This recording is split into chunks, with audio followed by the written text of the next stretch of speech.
சாய்ராம். நான் யார் என்பதின் சூட்சும விளக்கம். நான் யார்? மனிதன் என்கிறார்கள். எங்கிருந்து வந்தேன்? இறையிடமிருந்து வந்தேன். எங்கு போகப் போகிறேன்? இறையிடம் போகப் போகிறேன். இங்கு என்ன செய்கிறேன்? கர்மத்தை அனுபவித்து வருகிறேன். ஏன் பிறந்தேன்? கர்ம வினையை தீர்க்க. கர்மம் என்றால் என்ன? முன்வினை பயன்.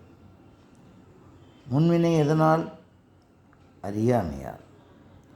அறியாமை ஏன்? ஆசையினால். ஆசை ஏன்? தெரியாமையால். எதை தெரியவில்லை?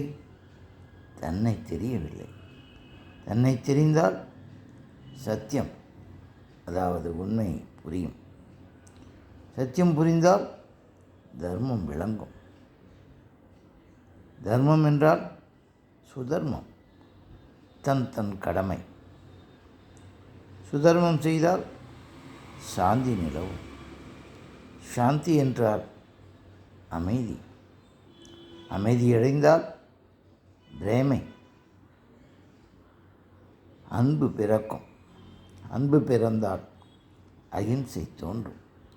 அகிம்சை என்றால் எண்ணம், சொல், செயலால் யாரையும் வருத்தாமல் இருப்பது. அப்படி இருந்தால் யோகம். யோகம் என்றால் இறையுடன் கலந்திருப்பது. இறையுடன் கலந்திருந்தால் முக்தி. முக்தி கிடைக்க பக்தி செய். யாரை? இறைவனை. எங்கிருக்கிறான்? எங்கும் இருக்கிறான். எப்படி தெரிவது? குருவை தேடு. குரு யார்? அறியாமையை போக்குபவர். எப்படி தேடுவது? கட உள். உள் போ. கடந்தால் தெளிவாய். தெளிந்தால் புரிவாய். புரிந்தால் அறிவாய். ஜெய் சாய்ராம்.